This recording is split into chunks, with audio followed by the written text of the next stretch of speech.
Bismillahirrahmanirrahim. Assalamualaikum warahmatullahi wabarakatuh. Perkenalkan, nama saya Suci Sri Marwa Siregar dengan NIM 120108211042 dari kelas PGMI 2B. Pada kesempatan ini, saya akan menjelaskan materi Wawasan Nusantara sebagai Geopolitik Indonesia. Wilayah sebagai ruang hidup. Konsep geopolitik adalah ilmu penyelenggaraan negara yang setiap kebijakannya dikaitkan dengan masalah-masalah geografi wilayah atau tempat tinggal suatu bangsa. Negara Indonesia memiliki unsur-unsur kekuatan sekaligus kelemahan. Kekuatannya terletak pada posisi dan keadaan geografi yang strategis dan kaya sumber daya alam, sementara kelemahannya terletak pada wujud kepulauan dan keanekaragaman masyarakat yang harus disatukan dalam satu bangsa dan satu tanah air, sebagaimana telah diperjuangkan oleh para pendiri negara ini. Indonesia perlu memiliki prinsip-prinsip dasar sebagai pedoman agar tidak terombang-ambing dalam memperjuangkan kepentingan nasional untuk mencapai cita-cita dan tujuan nasionalnya. Salah satu pedoman bangsa Indonesia adalah wawasan nasional yang berpijak pada wujud wilayah Nusantara sehingga disebut dengan wawasan Nusantara. Salah satu kepentingan nasional Indonesia adalah bagaimana menjadikan bangsa dan wilayah ini senantiasa satu dan utuh. Kepentingan nasional itu merupakan turunan lanjut dari cita-cita nasional, tujuan nasional, maupun visi nasional. 1. Konsep geopolitik atau asal istilah geopolitik. Geopolitik secara etimologi berasal dari kata geo, dari bahasa Yunani yang berarti bumi yang menjadi wilayah hidup. Politik dari kata polis yang berarti kesatuan masyarakat yang berdiri sendiri atau negara, dan teia yang berarti urusan politik bermakna kepentingan umum warga negara suatu bangsa. Geopolitik dimaknai sebagai ilmu penyelenggaraan negara yang setiap kebijakannya dikaitkan dengan masalah-masalah geografi wilayah atau tempat tinggal suatu bangsa. Istilah geopolitik semula diartikan oleh Frederick Russell sebagai ilmu bumi politik ataupun political geography. Istilah ini kemudian dikembangkan dan diperluas oleh sarjana ilmu politik Swedia, Rudolf Jelen dan Karl Haushofer dari Jerman menjadi geographical politik dan disingkat geopolitik. Geopolitik memaparkan dasar pertimbangan dalam menentukan alternatif kebijaksanaan nasional untuk mewujudkan tujuan tertentu. 2. Teori-teori geopolitik. A. Teori geopolitik Frederick Russell. Ia mengatakan bahwa negara itu seperti organisme yang hidup.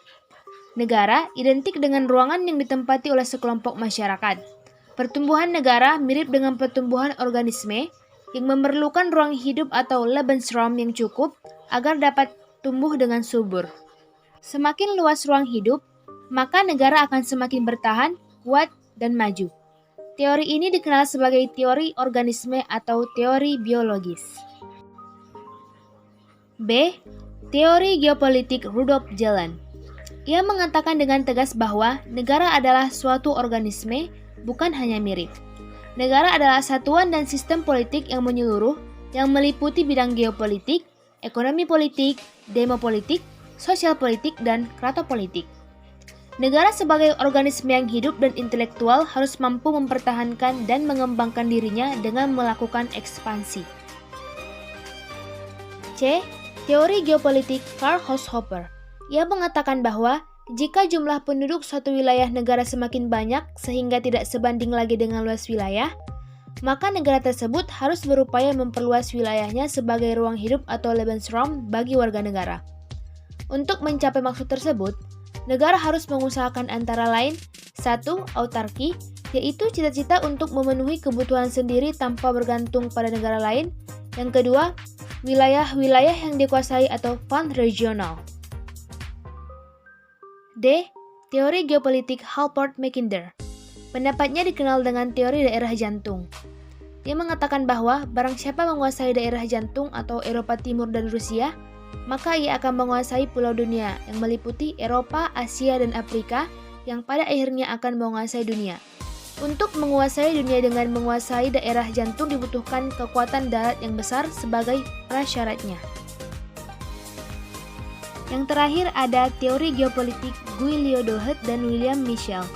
Keduanya melihat kekuatan dirgantara lebih berperan dalam memenangkan peperangan melawan musuh. Membangun armada atau angkatan udara lebih menguntungkan sebab angkatan udara memungkinkan beroperasi sendiri tanpa dibantu oleh angkatan lainnya. 3. Paham geopolitik bangsa Indonesia. Pandangan geopolitik bangsa Indonesia yang didasarkan pada nilai-nilai ketuhanan dan kemanusiaan yang luhur. Hal ini jelas tertuang dalam pembukaan Undang-Undang Dasar 1945. Wawasan Nusantara adalah geopolitik Indonesia. B. Wawasan Nusantara atau penerapan geopolitik Indonesia. 1. Pengertian wawasan Nusantara. Wawasan berasal dari kata wawas yang berarti pandangan, tinjauan, atau penglihatan indrawi. Akar kata ini membentuk kata mawas yang berarti memandang, meninjau, atau melihat, atau cara melihat. Nusantara berasal dari kata nusa yang berarti diapit di antara dua hal. Istilah nusa dipakai untuk menggambarkan kesatuan wilayah perairan dan gugusan pulau-pulau Indonesia yang terletak di antara Samudra Pasifik dan Samudra Indonesia, serta di antara benua Asia dan benua Australia. Secara umum, wawasan nasional berarti cara pandang suatu bangsa tentang diri dan lingkungannya yang dijabarkan dari dasar falsafah dan sejarah bangsa itu sesuai dengan posisi dan kondisi geografi negaranya untuk mencapai tujuan atau cita-cita nasional. 2. Faktor kewilayahan yang mempengaruhi wawasan Nusantara. Di antaranya adalah A. Asas kepulauan atau Archipelagic Principle. B. Kepulauan Indonesia. C. Konsepsi tentang wilayah Indonesia. D. Zona ekonomi eksklusif atau ZEE. E. Karakteristik wilayah Nusantara. Dan yang terakhir, F.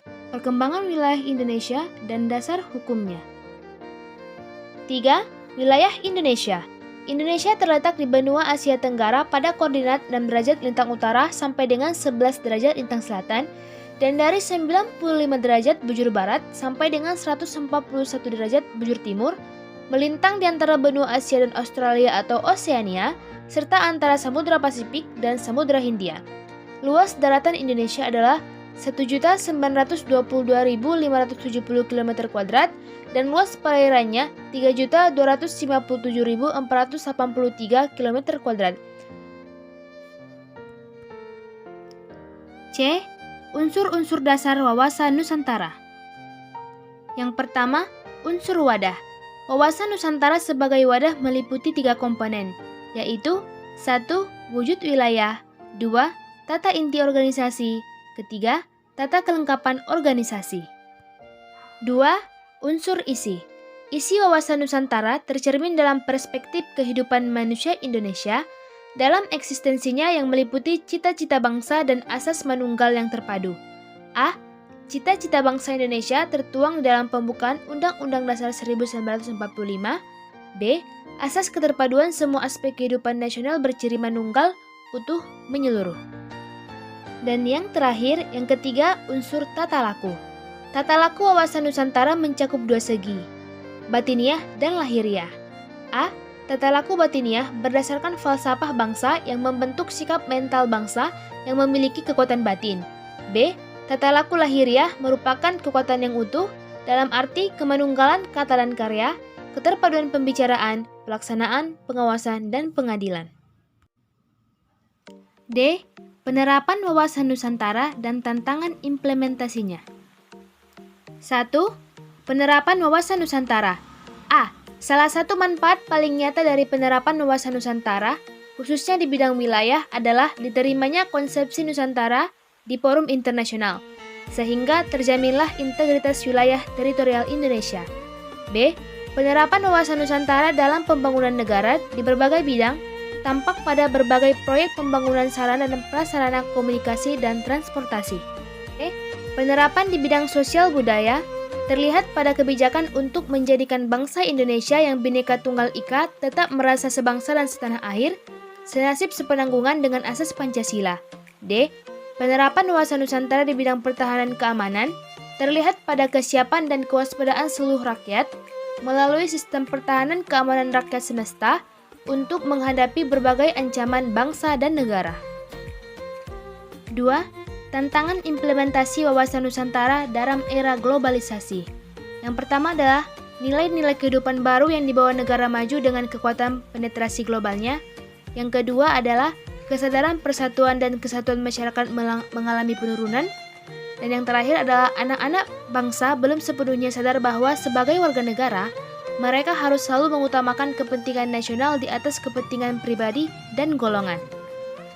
Baiklah, cukup sekian yang dapat saya sampaikan pada kali ini. Saya mohon maaf jika ada kesalahan dalam penyampaian. Dan juga, thanks for watching. If you have any question, you can contact me at Instagram, Facebook, or WhatsApp. Thank you. Wassalamualaikum warahmatullahi wabarakatuh.